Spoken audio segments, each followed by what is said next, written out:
This webinar is hosted by the Teacher Preparation Research Alliance. At this time, I would like to introduce Susan Mundry, who will kick off today's webinar. Good afternoon, Susan, and have a great session. Good afternoon, and thank you, and welcome everyone today to this session that we're very excited to have one of the very first regional and national presentations of this new research from the RAND Corporation. Today we are digging into two studies that are addressing building a pipeline of effective principles, costs, resources, challenges, and opportunities.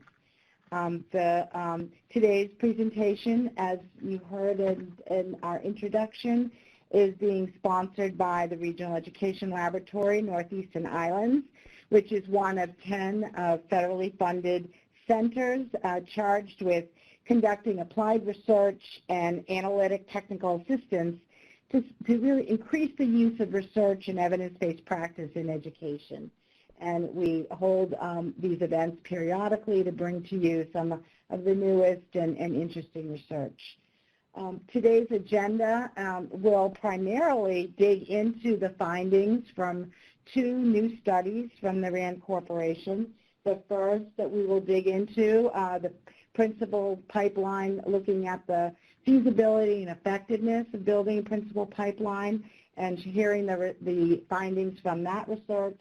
And the second one will look at what it takes to operate and maintain principal pipelines with a particular focus on costs and resources. And we're also delighted that we will hear from a practitioner from Gwinnett County Public Schools in Georgia who will share with us some of the experiences of the district of building a principal pipeline at the local level. I want to just, as we get into the session, remind you that we'd very much like to hear your comments and questions. I see a few of our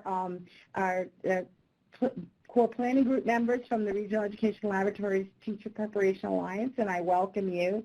I also noticed from the poll that we have about 15 states represented, and it looked like the majority were from New York, but we have representation from around the country, and that the majority of our participants are in state education agencies and district administrators. So we hope that you will feel free to post your questions and comments so that we can make sure that for those different role groups, we are responding to your interests and needs as we go through the presentation today.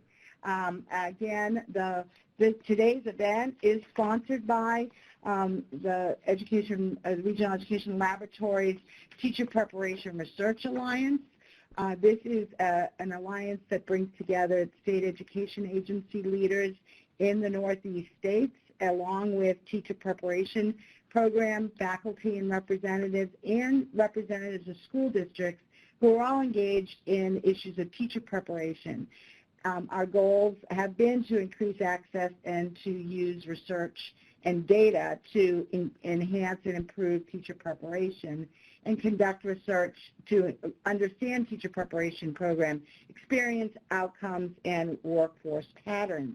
But increasingly in this past year, we've been asked to look at more education preparation more broadly and also think about the issues around principal pipeline.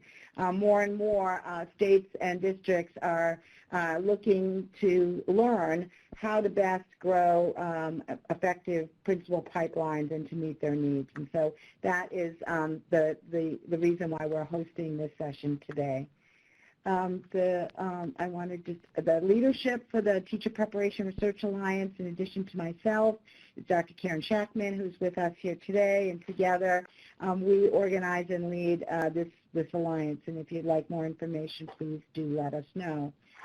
Today's goals, as I said, will be to share with you this new research that's just coming out and to really be able to think about how it may apply to your work and some of your states and your districts that may be looking to increase efforts to fill the principal pipeline and to understand more about what it takes, what it costs, and learn from this research. and to think about how you might apply that in your own daily work and learn from our practitioner from Gwinnett County how they have applied the work there and other ideas. So it is my pleasure to introduce our presenters today. Our first presenter will be Dr. Susan Gates from the RAND Corporation. Susan is a senior economist and director in the Office of Research Quality Assurance at RAND, where she co-led the independent evaluation of the Wallace Foundation's Principal Pipeline Initiative and has led or co-led many other studies about school principals. And she's joining us today from Santa Monica. Also joining us is her colleague, Dr. Julia Kaufman, also from the RAND Corporation, where Julia is a policy researcher, and her research focuses on complex programs and policies, how they get implemented in schools and systems, and the extent to which they really touch on and drive teaching and student learning. She's led studies that examine how state standards are interpreted and addressed by teachers in schools, costs and implementation of pipelines for preparing and supporting principals, as she'll be talking about today, but also for teachers, and how some ambitious policy reforms in Louisiana around teacher preparation are reshaping teaching and learning. So we welcome both of them from RAND. And also joining us today will be Dr. Kendra Washington-Bass. Dr. Washington-Bass is Director of Leadership Development at Gwinnett County Public Schools and can share really from the on-the-ground practitioner perspective how building the principal pipeline works. And we're delighted to have them join us today. So to kick us off with the findings from the study, I'm going to turn this over to Dr. Susan Gates. Susan? Susan, thank you. And Julia Kaufman and I really appreciate the opportunity to present these research findings to the REL community. So a quick outline for the presentation today. I'll be starting by providing a background on our study and on principal pipelines. I'll then move on to talk about feasibility and especially what the pipeline districts were able to do in terms of implementing the principal pipelines. I'll then spend some time talking about what we learned through our research about the effectiveness of these pipelines in terms of school-level outcomes and student-level outcomes. I'll then turn it over to Julia, who will talk about the affordability question, which I know is of keen interest to many on the line. And then we'll also turn to Dr. Washington-Bass to learn a little bit more about what this really looked like on the ground in Gwinnett County Public Schools, which was one of the pipeline districts. And then we'll conclude, and along the way we'll provide you with a number of opportunities to ask us questions. So starting with an overview, I would be remiss if I didn't give you a preview of the key findings up front.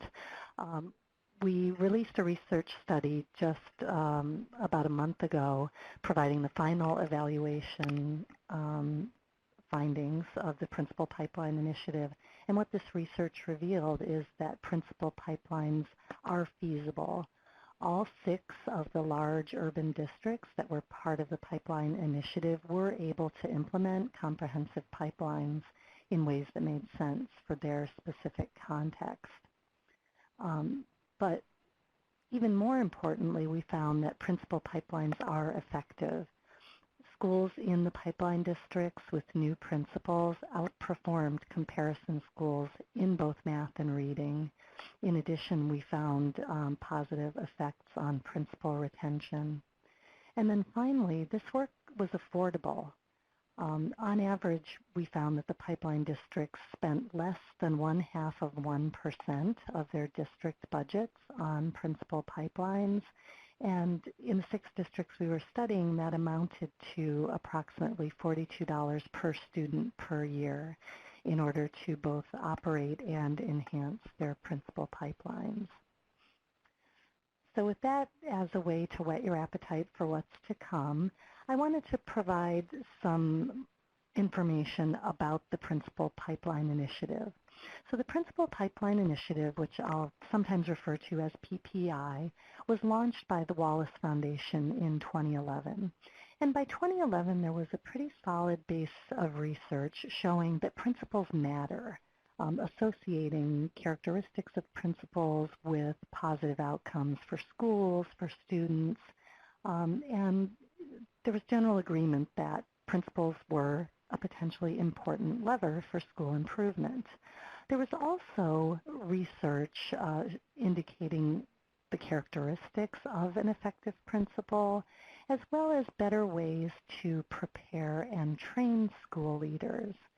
And so the Wallace Foundation posed the question of, well, what would happen if we could get school districts to focus in a comprehensive and strategic way on all the activities that they do to prepare, hire, support, and evaluate principals.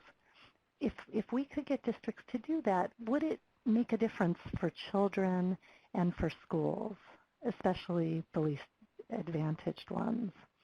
And so that was really kind of the basis for the Principal Pipeline Initiative. And so what the Principal Pipeline Initiative did was to support comprehensive efforts in 6 districts to improve 4 components of a principal pipeline. And those 4 components were defining and setting leader standards, kind of, establishing expectations for what the district expects school leaders to do. And then allowing those standards to drive activities in 3 other components of a principal pipeline, namely ensuring high-quality pre-service preparation for school principals, engaging in selective hiring and placement of principals, and then engaging in on-the-job evaluation and support of principals once they're in place. So again, these are kind of large buckets, and the Principal Pipeline Initiative asks the districts to think strategically about all 4 of these and to make a commitment to do so. But the initiative was not highly prescriptive about the specific things that should be done within each of those areas. Instead, the initiative's design called for the districts to develop systems and capacity to support and sustain their activities and to tailor them to their specific context and the needs that would be derived from that specific context. Now, as with any long-term initiative, the Principal Pipeline Initiative did evolve over time to include some additional features, especially as districts and the Wallace Foundation learned lessons through the things that the pipeline districts were doing. So although it was not part of the initial scope, all of the pipeline districts undertook efforts related to principal supervisors and devoting attention to the people who supervise principals, the techniques they use. And all of the districts did build leader tracking systems, which were data systems that would allow them to pull together information from across the district in order to understand the competencies, experiences of aspiring leaders, and as well as the schools into which those leaders would eventually be placed. So the Principal Pipeline Initiative included 6 large school districts serving nearly 2 million students. And they're noted here on this map chart. And I wanted to make a few points here. I mean, First, each of the districts that participated in the initiative were among the largest 50 school districts in the country. Each of them served at least 80,000 students and encompassed at least 130 schools. All of these school districts were also serving majority-minority student populations, and they had made a commitment to school leadership as a potential lever to improve schools. So RAND and Policy Studies Associates led a 6-year evaluation of the Principal Pipeline Initiative. In April, RAND released the final evaluation report that documents what can be accomplished, but there were a number of other research reports documenting the implementation, documenting some details about leader tracking systems, reports about resources and expenditure, as well as sustainability. So there's a rich body of information that you can turn to if this presentation piques your interest and you want to learn more about Principal Pipelines. So now I'd like to turn to a discussion of the feasibility of the pipeline work. So this matrix gives you a summary overview of the extent to which each of the pipeline districts had the different components of pipelines that I talked about earlier in place as of the baseline year, the year before the Principal Pipeline Initiative got started, which was school year 2010-2011. For each component, we had 2 criteria that we used to assess whether a component was in place. And based on whether the district meant 0, 1, or 2 of those, we kind of shaded this matrix as with no shading if they had none in place, with light shading if they had 1 in place, and the dark orange shading when they had 2 in place. And what you can see from this baseline chart is that at the start of the initiative, no districts had all 4 components in place. Some of the districts, but not all, had leader standards. All of the districts did have a partnership with at least 1 pre-service provider, and therefore were considered to have pre-service training component at least partly in place. But you'll also notice that there were a couple of districts that had at least 2 of the components in place at the start of the initiative, but 3 districts had none of the components fully in place, and in some sense had more room to grow through the initiative. Now, if we fast forward to the end of the pipeline initiative as of school year 2016-17, what we see is that all districts had all components in place or partially in place.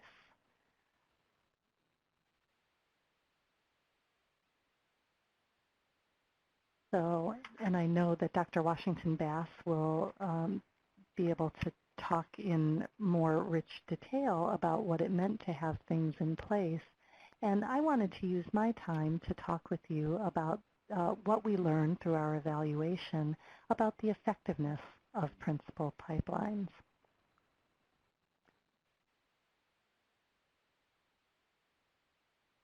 So in order to examine effectiveness, what our study did was to compare changes in achievement and other outcomes in pipeline schools with changes in matched non-pipeline schools that received new principals in the same year.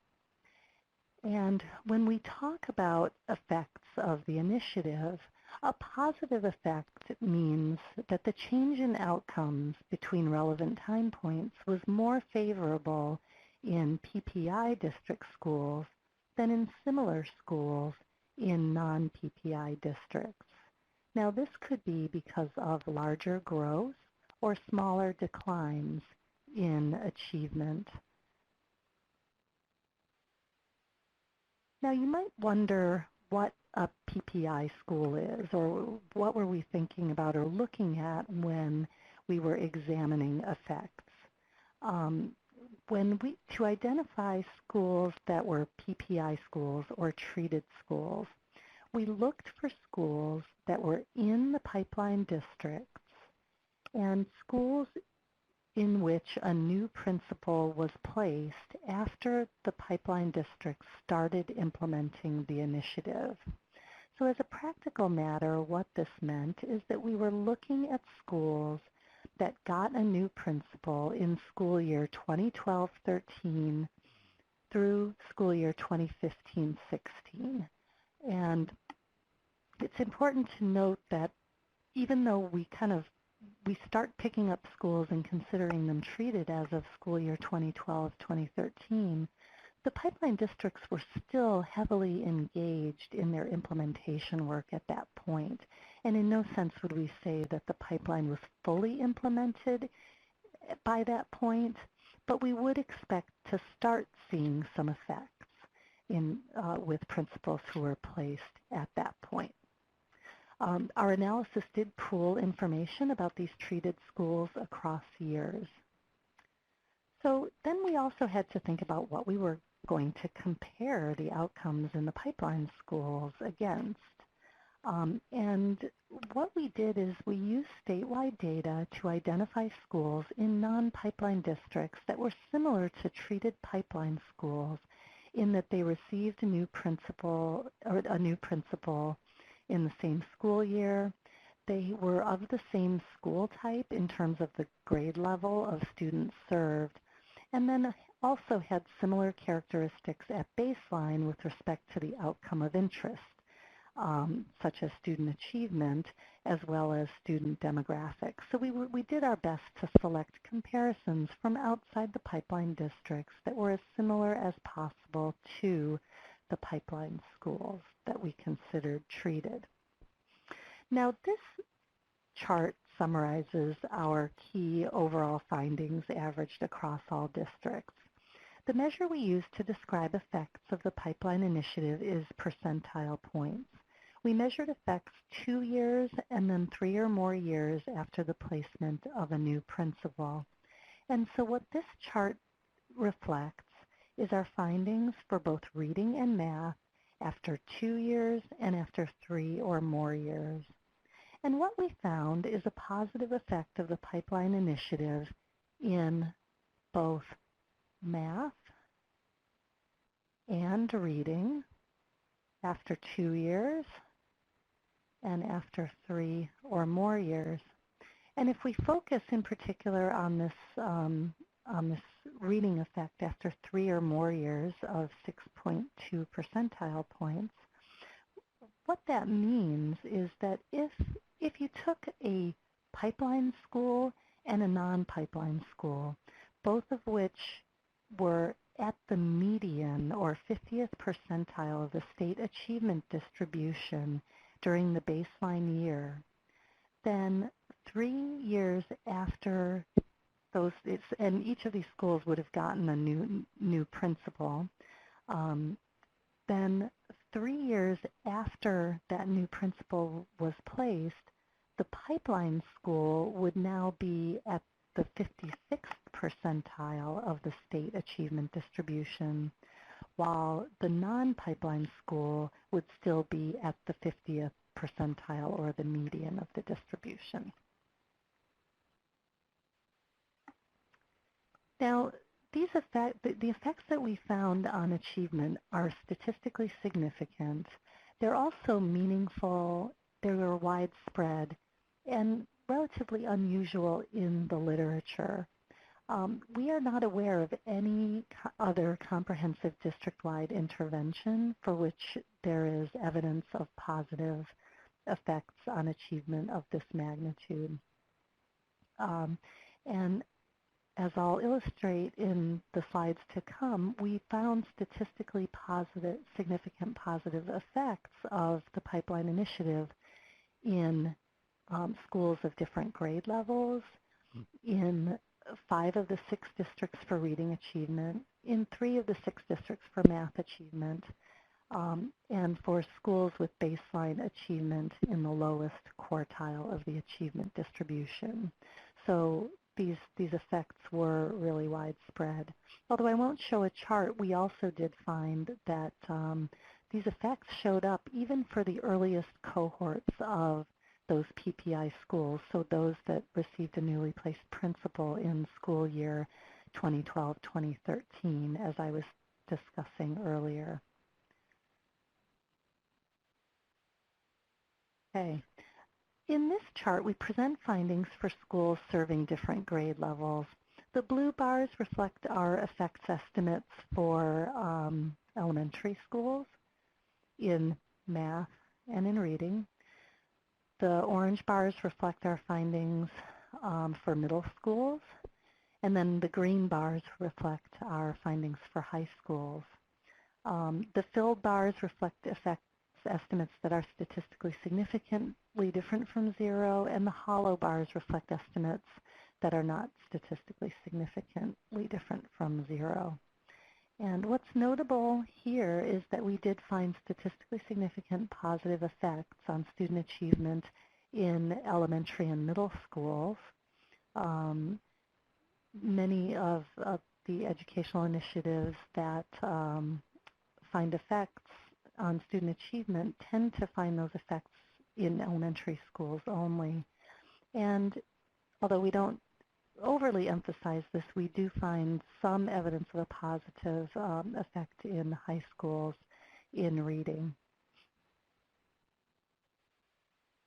In this chart, we present the range of effects by district for reading achievement. Each pair of bars reflects a district with the year 2 effect and the year 3 or more effect side by side. And then the districts are rank ordered from lowest to highest.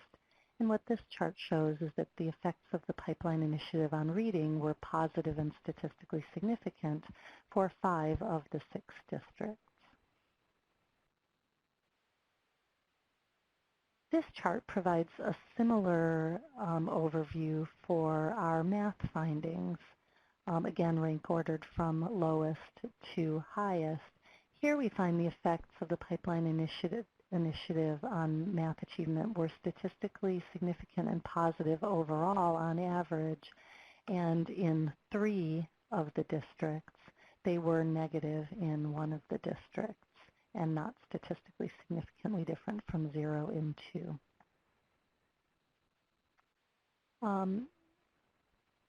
In this chart, we present findings that describe how the effects vary depending on where schools started in the state achievement distribution.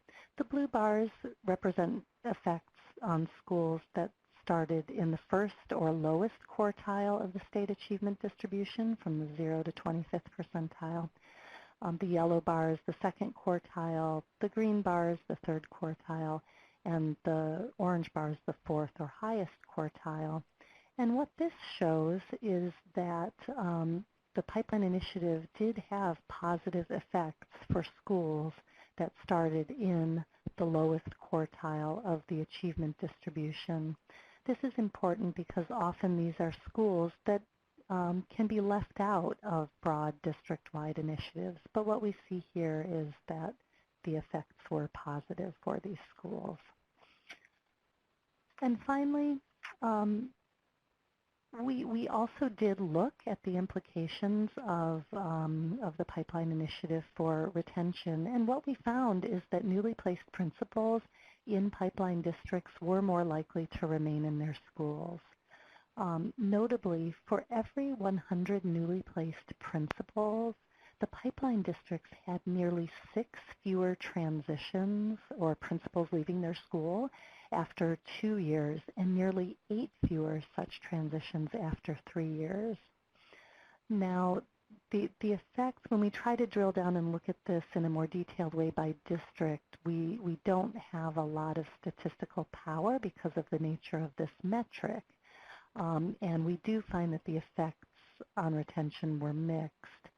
But this overall finding is notable. And we also found that the effects on retention appear to be larger for later cohorts of newly placed principals who may have been may have benefited from more of the activities that the pipeline districts were undertaking during the 7 years of the initiative.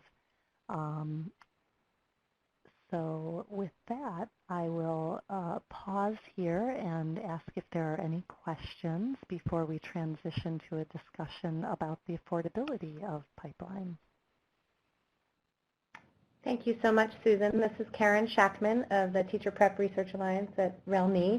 I am in the position of sharing some of the questions that we have, and I will lead with the most recent question having to do with the variation in results. Danielle Gray asks if you have any hypothesis about why certain districts did not achieve statistical significance, or the district that actually experienced negative effects, if there are any hypotheses about why that could be happening.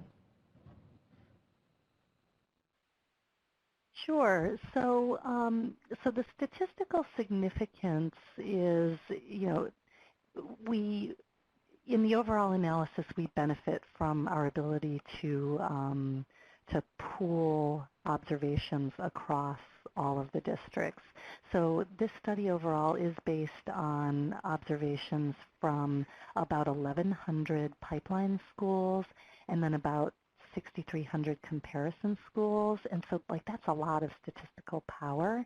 When we start to drill down and break things down by district and by cohort, we lose the ability to do that. There are also, as was illustrated in the implementation charts where we discussed the feasibility of pipelines, the districts had different starting points. Some of them were already pretty far along in terms of implementing pipelines, even at the start of the initiative, whereas others were, as we say, had more room to grow. We had to set a baseline against which we would be measuring growth, and the process of doing that meant that we were kind of ignoring any benefits that might have accrued from efforts that would have been undertaken before the launch of the initiative. The other factor is that in describing the nature of the initiative, districts had a lot of flexibility with regard to what they focused on and when. And our analysis can only capture the findings for those principals that were placed between school year 2012, 2013, and 2015-16. And so, some of the districts, were putting in place things that might have taken longer to benefit newly placed principals. So those are just some of the reasons that there may have been variation. Great, thank you so much. I think my impression is that if folks are interested in learning more about the characteristics of the PPI elements, that the Wallace Foundation has a wide range of resources that capture more about the nature of implementation or the nature of these different components and how they played out. So I would direct people to the website for a wide range of resources related to implementation of PPI. Susan, is that fair to say that that's a good place to go for more information? Yes, definitely. There's a series of 5 implementation reports, and there is some information that compares and contrasts the districts by name. With the effects analysis, we did make a commitment to anonymize the by-district findings, and so we weren't able to kind of elaborate and tease out some of those issues and relationships. I'm going to turn to another question that was raised that's on a slightly different direction, but I understand that you have some expertise in this area, and it has to do with the use of Title I funds. We have a question about how districts have or could use Title I funds to implement elements of the principal pipeline. Oh, thank you for this question. So prior to the release of the report, we did, the Wallace Foundation supported a review of the study on which these findings are based to assess, what tier of evidence they met, and they found that an assessment was made that these findings, the effects on student achievement meet the Tier 2 criteria, and the retention findings meet Tier 3 criteria. And so this would open the door to the use of, pipeline-related strategies for Title I. That's my best understanding based on the assessment that we received on this study. So just to reiterate, I think where you're going with that is that the ESSA levels of evidence that the study meets some of the requirements to allow a district, for example, to put forward some of these practices as supported by the study in line with ESSA level of evidence Tier 2 or Tier 3. Correct. Okay, great. There's another question here that I'm going to ask, which is a more technical question, and then maybe we'll move on to the next part of the presentation. It has to do with the halo effect when designing the study. So did you consider the halo effect when you designed the study? There are many questions about the treatment, and I think to the extent that you can answer them, great, but again, reminding people that as Dr. Gates said, there was a great deal of variation in terms of implementation by district and a lot of choice in terms of how the districts pursued the 4 elements of the PPI, and direct people to learn more about that from the different resources on the Wallace Foundation website. But let me come back to you, Susan, and the halo effect, and talk a little bit about the design of the study, perhaps.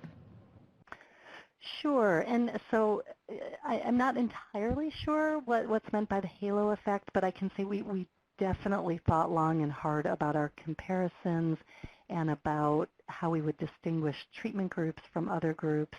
One way to think about a halo effect would be that there might be spillover effects across the district, so that the initiative might not only affect the newly placed principals, but might affect other principals in the school district. And that was something that we were deeply concerned about, which was why we looked to comparison schools that were drawn from other districts across the state, but not the pipeline districts. And so, I think that was our biggest concern around the halo effect.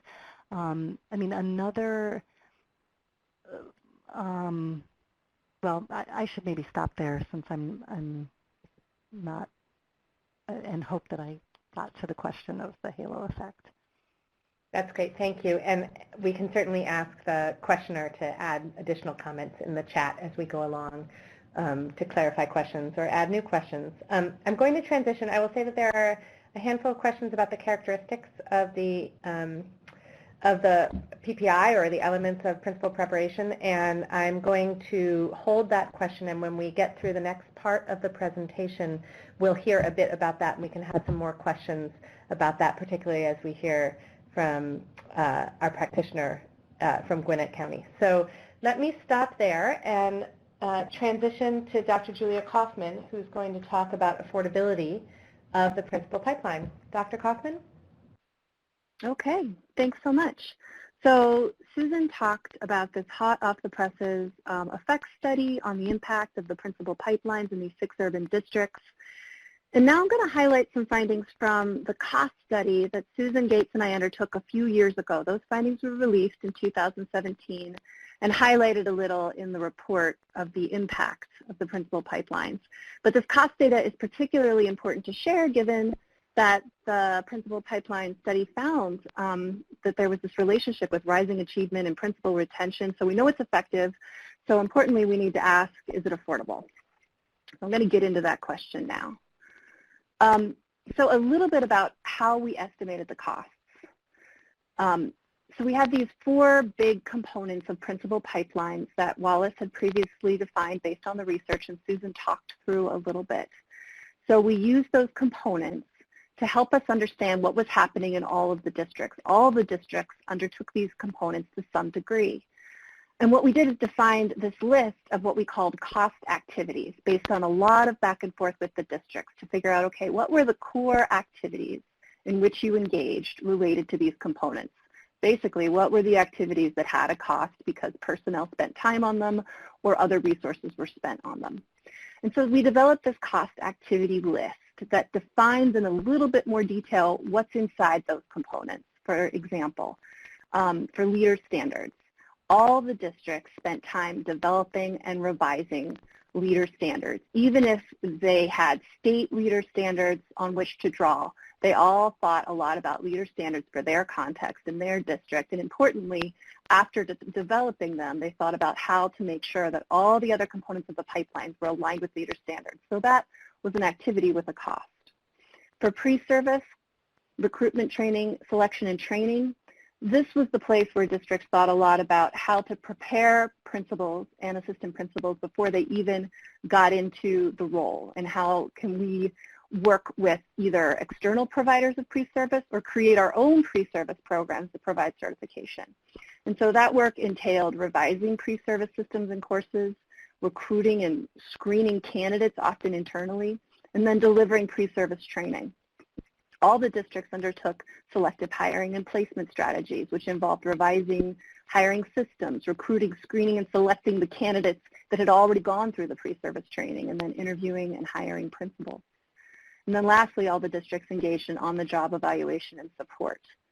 That also included a revision component, so everybody had to get together within the district and talk about what they wanted to do to support principals and assistant principals better. And then there was the actual provision of on-the-job support, as well as evaluation. And then lastly, executive coaching for the supervisors of principals, which was engaged in by every district as well.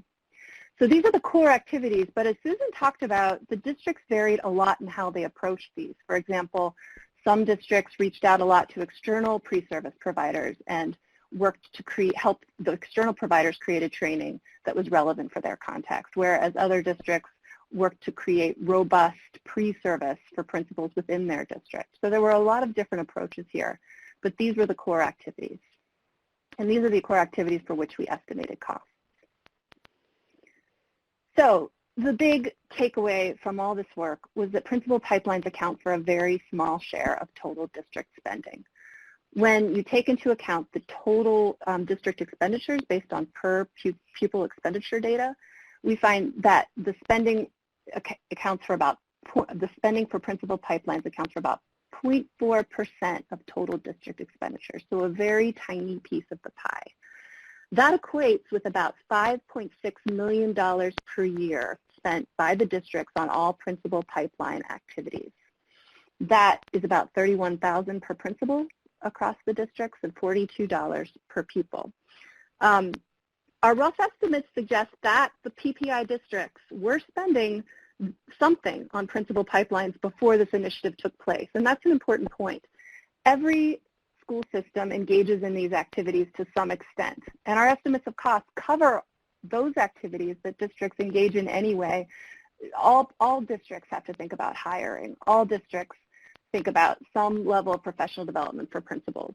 But then the Principal Pipeline Initiative elevated and worked on creating comprehensive principal pipelines, so added to that cost. But we included also the basic costs that all districts have for principal pipelines. And in fact, in the principal pipeline districts, we estimated that they were spending on average between 1.5 and 2 million per year on these same activities in the year prior to the principal pipeline. So how does that break down by components? So this pie chart shows you that on the job support and evaluation, that component constituted the bulk of, like, almost half of the cost of the principal pipeline.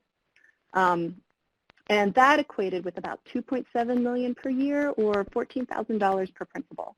About 3/4 of that was for professional development for principals as well as APs. So that was a big portion of the cost. And then pre-service took up a little less than a third of the cost, or $3 million annually, or $9,400 per principal.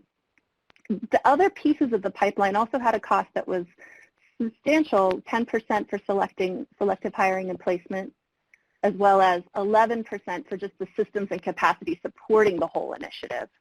As you can see, leader standards took up a very small piece of the pie at 1%. Interestingly, although it had a very low cost, it was one of the components that districts highlighted as being a really crucial, essential part of the principal pipeline.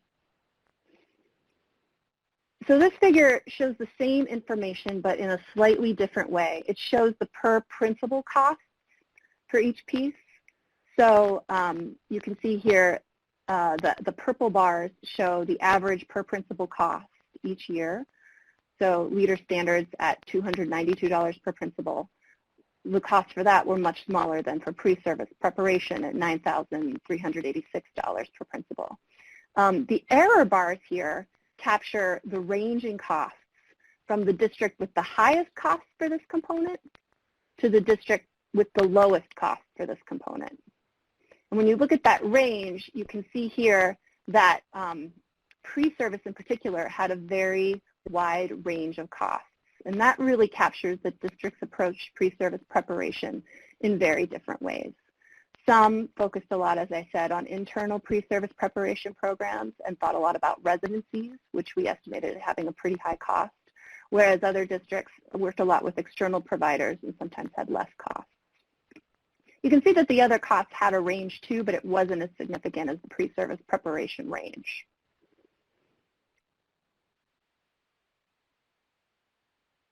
Another big takeaway here is that personnel time accounted for a sizable share of the cost.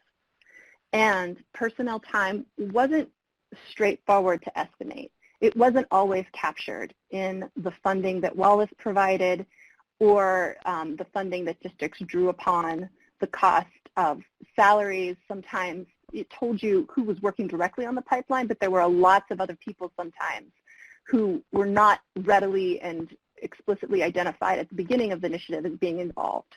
And so we worked a lot with districts to figure out who was involved in all these cost activities and estimated the cost for their time. So one big takeaway from our work is that about 44% of the cost for the principal pipeline were estimated as district personnel time. This just means, I think, when districts are considering what elements of the pipeline to work on, they should consider that there are costs of staff time involved. There are costs to think about in terms of district administration that's going to have to spend time on this work. And they might consider how to restructure their district administration to support the time that's necessary to spend on these different pieces. So just some key conclusions. The district's spending on principal pipeline accounts for a very small share of overall district expenditures across the pipeline districts. There were what the districts considered quick wins related to leader standards and selective hiring practices that weren't estimated as costing as much money. The delivery of pre-service and on-the-job support accounted for a large portion of the PPI expenditures across districts. And again, that district personnel time was a key pipeline expenditure.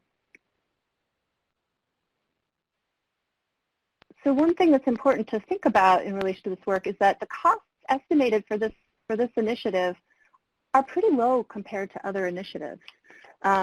For example, class size reduction programs and the cost of implementing the Common Core, those cost estimates are much higher compared to the Principal Pipeline Initiative cost estimates. The Principal Pipeline Initiative also cost about 1/4 of another recent popular, well-known initiative that RAND has studied, the Intensive Partnership for Effective Teaching Initiative. And so combined, this data suggests that, relative to other initiatives, these costs are low. And this is a particularly notable point because we found these significant effects at a cost that is similar or lower than other studies with comparable effects. For example, a recent summer reading intervention had similar estimated costs per student, but the effects were about 1/4 of the size of the effects we estimated for the Principal Pipeline study. Another example, a volunteer tutoring program in under-resourced elementary schools had similar effects on reading scores, but the costs were twice as large. So all this information suggests to us that the pipeline initiative is affordable and it is cost-effective relative to other kinds of initiatives. So I'm just going to summarize the conclusions that Susan already talked through a little bit. So our study suggests first that this work is feasible. All districts engaged with a key set of components and activities. They adapted the approaches to what makes sense for their context, and their experiences provide a lot of different options for districts thinking about considering principal pipeline upgrades and revisions to their principal pipeline. Second, the work is effective. As Susan estimated, we found early significant effects across the districts. Students in schools with a new principal during the pipeline initiative outperformed their peers in other schools in reading and math. We found larger effects for schools in the lower achievement quartiles. And these effects are exciting and significant. And as Susan pointed out, we know of no other study that has looked at the effects of an initiative like this. And then lastly, the work is affordable. We estimated it cost the principal pipeline districts $42 per student per year to operate and enhance their principal pipelines. That was less than 0.5% of district expenditures. And as I said before, less than 1/4 of the resources devoted by districts in the Partnership for Effective Teaching initiative. And this, as I said, also includes resources for activities that would be carried out even without the principal pipeline initiative. So activities like hiring, activities like providing some professional development for principals. Our reports are available on our website for free to download. You are encouraged to do that if you want to learn more. And so next, I'm going to transition to a practitioner perspective. It's probably the most important element of this presentation is to hear from someone who's been engaged in this work. So we're really lucky to have Dr. Washington-Bass with us to talk a little bit about the experience in Gwinnett. Thank you very much. I really appreciate having the opportunity to do so. And I'd just like to say that, you know, the work in Gwinnett County Public Schools didn't happen without the great leadership of our Assistant Superintendent, Dr. Glenn Pethel, who we wish he could be there today, but had an emergency and had to step away. But just to give a little bit of context about Gwinnett County Public Schools so that I can kind of frame the conversation around how we were able to make this work around the 4 components. We are the 12th largest school district in the United States. We serve over 180,000 students from grades K to 12. We have 141 schools, and that's 141 principals. We have 598 assistant principals, and our individual school population is a little bit larger than what would be our national averages. So we do have very large campuses. One of our high schools is close to 4,000 students. So when we think about our schools, you know, our principals are